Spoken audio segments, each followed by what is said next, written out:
أشهد أن لا إله إلا الله وحده لا شريك له وأشهد أن محمدا عبده ورسوله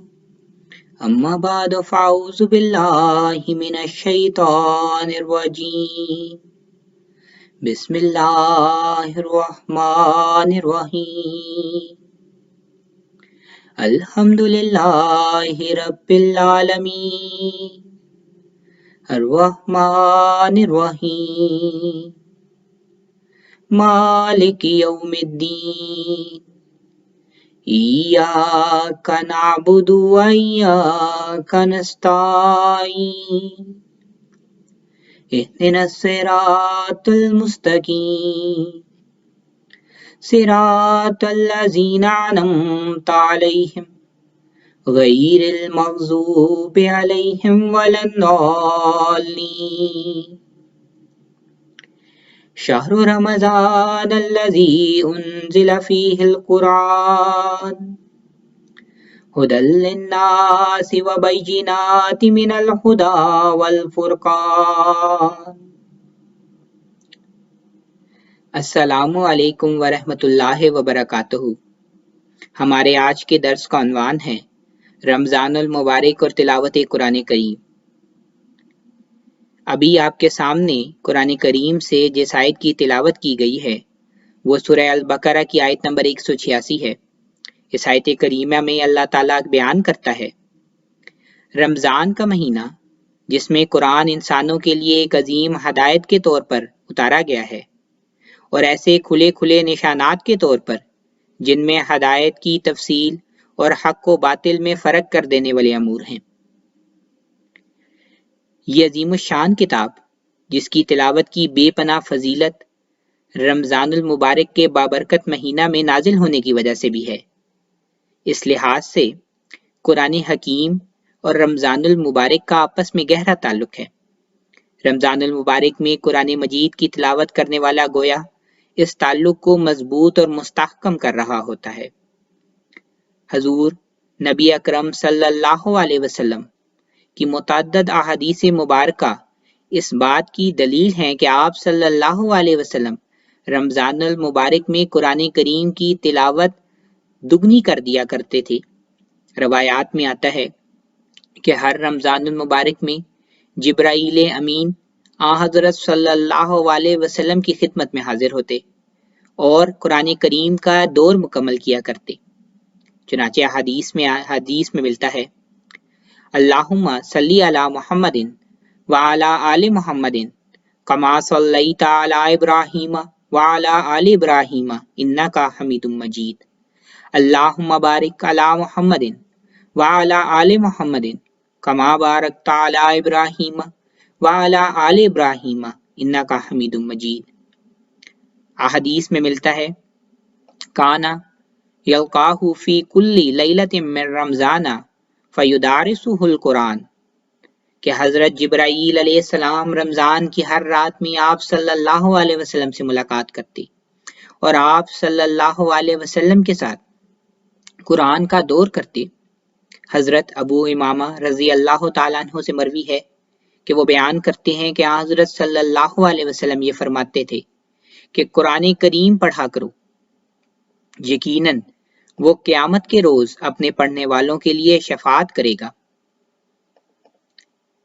اسی ضمن میں ہمارے امام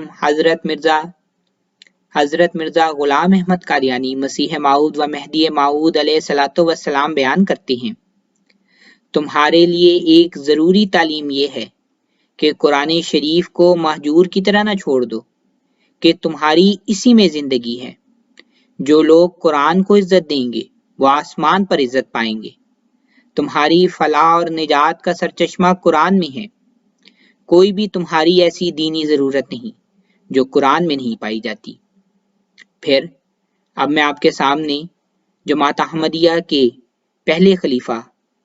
حضرت مولانا حکیم نور الدین صاحب رضی اللہ تعالیٰ عنہ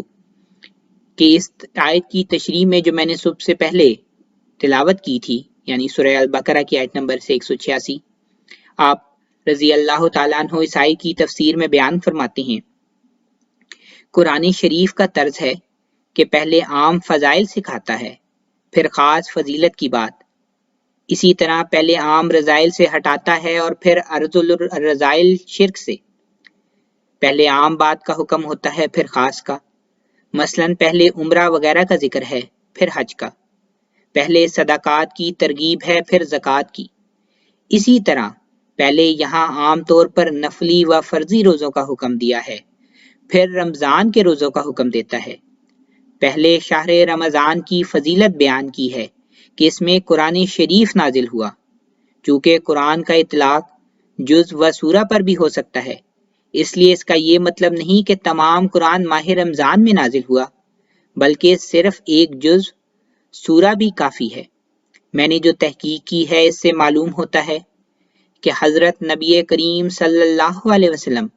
جن دنوں غار حرا میں عبادت فرمایا کرتے تھے وہ دن رمضان کے تھے، اور وہیں پہلی سورہ کا جز نازل ہوا۔ اس پر یہ اعتراض کیا جاتا ہے کہ اگر رمضان اس لیے فضیلت کا مہینہ ہے کہ اس میں قرآن کا کوئی جز نازل ہوا تو اس فضیلت میں دوسرے مہینے بھی شامل ہیں، اس لیے گو یہ دوسرے معنی بھی بہت سچ ہے کہ وہ رمضان جس کے بارے میں قرآن شریف نازل ہوا مگر شروع نزول ایک رنگ رکھتا ہے۔ قرآن سے مجھے اس کے یہ معنی معلوم ہوتے ہیں کہ فرقان نام ہے اس فتح کا جس کے بعد دشمن کی کمر ٹوٹ جائے، اور یہ بدر کا دن تھا۔ غزوہ بدر بھی ماہ رمضان میں ہوا۔ غرض رمضان المبارک کیا بلحاظ فتوحات دنیاوی اور کیا باعتبار ابتدا نزول قرآنی یا تاکید قرآنی ہر طرح قابل حرمت ہے۔ پھر آپ ایک اور جگہ بیان کرتے ہیں انزل فیہ القرآن، اسی کے متعلق قرآن نازل ہوا۔ قرآن میں روزے کی تاکید ہے، قرآن روزوں میں شروع ہوا، اور یہ دونوں معنی صحیح ہیں۔ پھر ہمارے دوسرے امام حضرت مصلح موعود نور اللہ مرکزہ بیان کرتے ہیں رمضان کلام الہی کو یاد کرانے کا مہینہ ہے، اس لیے رسول کریم صلی اللہ علیہ وسلم نے فرمایا کہ اس مہینے میں قرآن کریم کی تلاوت زیادہ کرنی چاہیے، اور اسی وجہ سے ہم اس مہینے میں درس قرآن کا انتظام کرتے ہیں۔ دوستوں کو چاہیے کہ اس مہینہ میں زیادہ سے زیادہ تلاوت کیا کریں، قرآن کریم کے معنی پر غور کیا کریں تاکہ ان کے اندر قربانی کی روح پیدا ہو جس کے بغیر کوئی قوم ترقی نہیں کر سکتی۔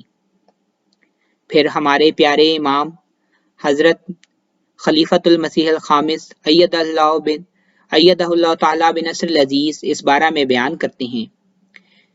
قرآن کریم